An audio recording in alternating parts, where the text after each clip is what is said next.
আলুর দম রেসিপি।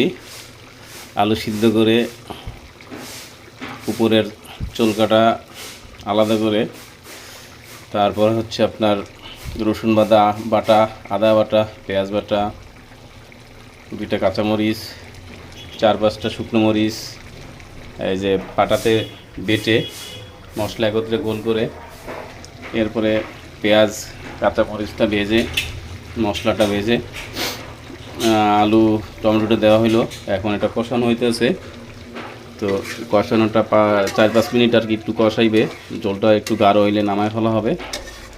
তো যদি একটু পানিটা মনে হয় বেশি দিয়ে ফেলেছি এরকম না, এটা 5-7 মিনিট সেদ্ধ করার পর এটার মশলাটা ঘন হবে।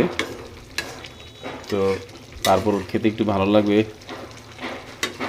চালের গুঁড়ির বা আটার রুটি দিয়ে মুড়ি দিয়ে মাখা করে খাইলে ভালো লাগবে। আবার সেই আমাদের ঐতিহ্য শৈশব স্মৃতির খেজুর কাটা দিয়ে 5 টাকা দিয়ে 3টা, 10 টাকা দিয়ে 6টা, 20 টাকা দিয়ে 12টা 15টা খেয়েছি আমরা। তো সেই সাথে থেকে আর কি মূলত শীতকালীন যখন আলু হয়, ছোট ছোট আলুগুলো বাছাই করে প্রতিটা ফ্যামিলিতে কম বেশি খাওয়া হয়। গত পরশু দিনে খাইলাম ওই স্বাদ আবার আজকে মনে পড়লো। আজকে ফ্রাইডে, শুক্রবার হাফবেলা অফিস করে আসলাম।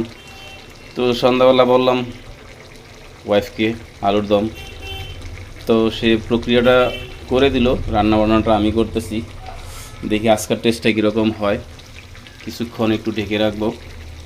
ঢেকে রাখার পরে জলটা শুকাইলে মাখা হইলে তারপর নামানো হবে। সুন্দর একটা ফ্লেভার দেখাই যাচ্ছে। টমেটো না, ধনেপাতাটা দেওয়া হয়নি, একটু জলটা শুকাক, তারপর সিদ্ধ হোক ভালো করে, তারপর ধনেপাতা দিয়ে নেমে ফেলবো আর একটা হাফ বয়েল করে আর কি। তো ধন্যবাদ, দেখতে থাকুন।